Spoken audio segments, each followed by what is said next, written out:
পৃথিবীতে অত্যাচারী খোদাদ্রোহী শাসকদের একজন ছিলেন ফেরাউন। অত্যাচারের দৃষ্টান্ত ও উদাহরণ টানতে গেলে মানুষের মুখে চলে আসে এখন বর্তমানে ফেরাউনের নাম। ফেরাউন শুধু অত্যাচারী শাসকই ছিল না, সে নিজেকে খোদা দাবিও করত। আল্লাহর পরিবর্তে মানুষকে তার ইবাদত ও পূজা করতে বলত। ফেরাউন তার রাষ্ট্র ও ক্ষমতা টিকিয়ে রাখতে মানুষের ওপর নির্মম নির্যাতন, অত্যাচার, জুলুম চালাত এবং সে যুগে শিশুদের হত্যা করত। পবিত্র কোরআনে ইরশাদ হয়েছে, ফেরাউন তার দেশে পরমশালী হয়েছিল এবং সে দেশবাসীকে বিভিন্ন দলে বিভক্ত করে তাদের একটি দলকে দুর্বল করে দিয়েছিল। সে তাদের পুত্র সন্তানদেরকে হত্যা করত এবং নারীদেরকে জীবিত রাখত। নিশ্চয় সে ছিল অনর্থক সৃষ্টিকারী।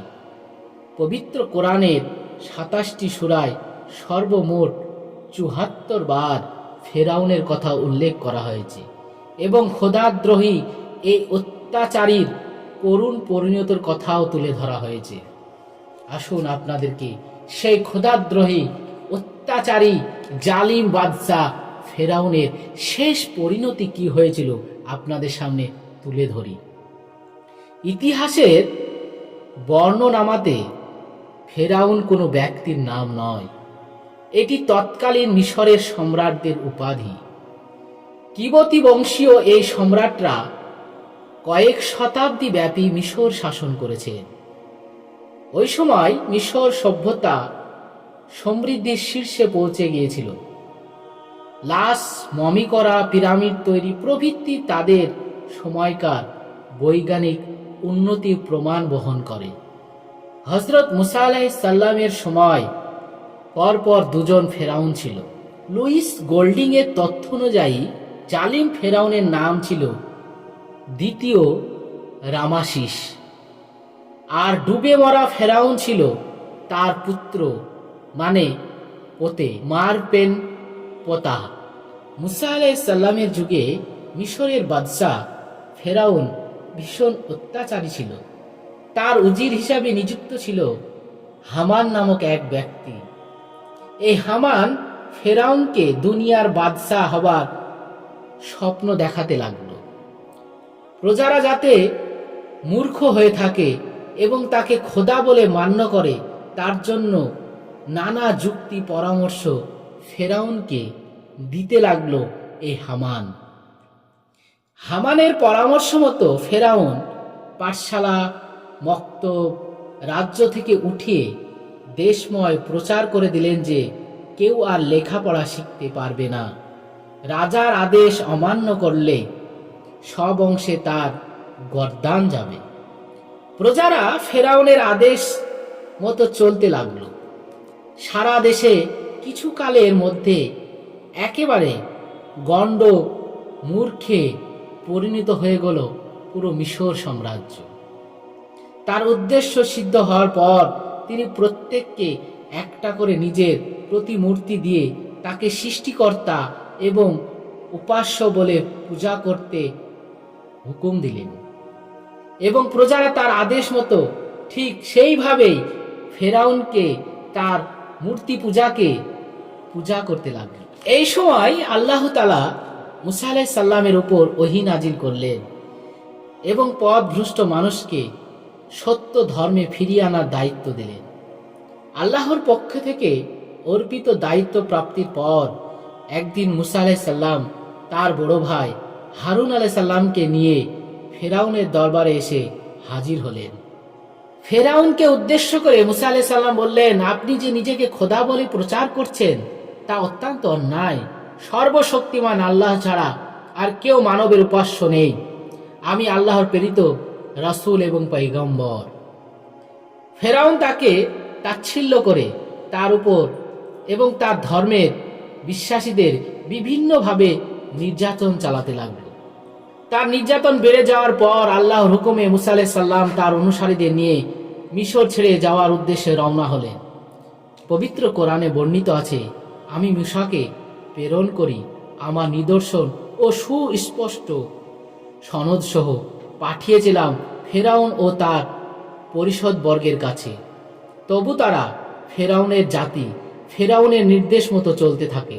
অথচ ফেরাউনের কোনো কথা ন্যায়সঙ্গত ছিল না, তার কার্যকলাপ ভালো ছিল না। সূরা হুদ আয়াত ৯৬-৯৭। বর্ণিত হয়েছে, ফেরাউন বলল, কি আমি অনুমতি দেওয়ার আগে তোমরা এই ব্যক্তির প্রতি ঈমান আনলে? নিশ্চয় এটা কোনো চক্রান্ত। তোমরা এই শহরে পারস্পরিক যোগ সাজসে এই চক্রান্ত করেছ, যাতে তোমরা এর বাসিন্দাদের এখান থেকে বহিষ্কার করতে পারো। আচ্ছা, তোমরা শীঘ্র এর পরিণাম জানতে পারবে। আমি তোমাদের হাত পা বিপরীত দিক থেকে কেটে ফেলবো, তারপর তোমাদের সবাইকে শুলে চড়াবো। তাদের চলে যেতে দেখে কুটিল হামান সহ আরো উজিররা ফেরাউনকে কুপরামর্শ দিতে লাগলো। তাদের কুপরামর্শে ফেরাউন সৈন্য সামন্ত নিয়ে তাদের পিছনে ধাওয়া করল। মুসা আলাইহিস সালাম ও তার অনুসারীরা ততক্ষণে লোহিত সাগরের তীরে এসে পৌঁছে গেছেন। এমন সময় তারা পিছনে তাকিয়ে দেখতে পেলেন ফেরাউনের অগণিত সৈন্য তাদের ধরার জন্য এগিয়ে আসছে। তাদের পিছনে এই বিপদ, সামনে প্রকাণ্ড লোহিত সাগর। তারা কিং কর্তব্য বিমূঢ় হয়ে ভয়ে কাঁপতে লাগলেন। এমন সময় মহান আল্লাহ তাআলা মুসা আলাইহিস সালামকে আদেশ করলেন, হে মুসা, তোমার লাঠি দিয়ে সমুদ্রের উপর আঘাত করো। মুসা আলাইহিস সালাম মহান আল্লাহর নির্দেশ মতো তাই করলেন। বিশাল সাগর দুই ভাগে ভাগ হয়ে দেওয়ালের মতো দুই পাশে দাঁড়িয়ে রইল। সেই পথ দিয়ে মুসা আলাইহিস সালাম ও তার অনুসারীরা নিরাপদে ওপারে চলে গেলেন। তখনও সাগরের সেই রাস্তা সেইভাবে রয়ে গেল।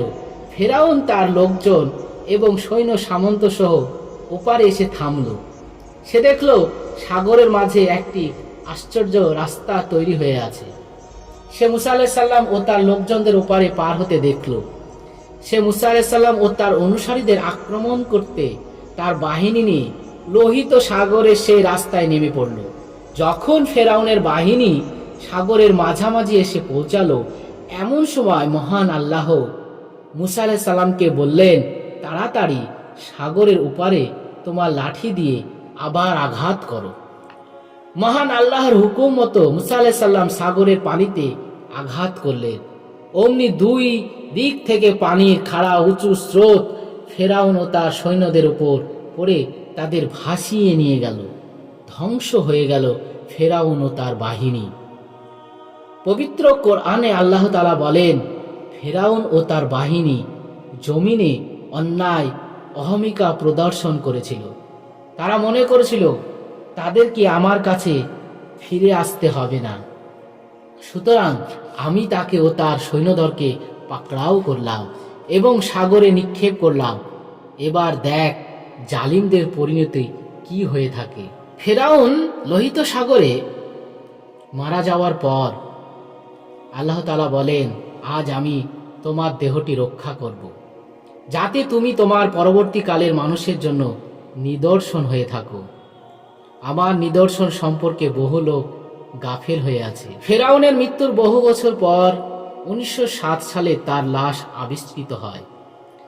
সিনাই উপদ্বীপের পশ্চিম তীরে জাবালে ফেরাউন নামে একটি ছোট পাহাড় আছে। এখানে ফেরাউনের লাশ সর্বপ্রথম পাওয়া যায় বলে জনশ্রুতি আছে।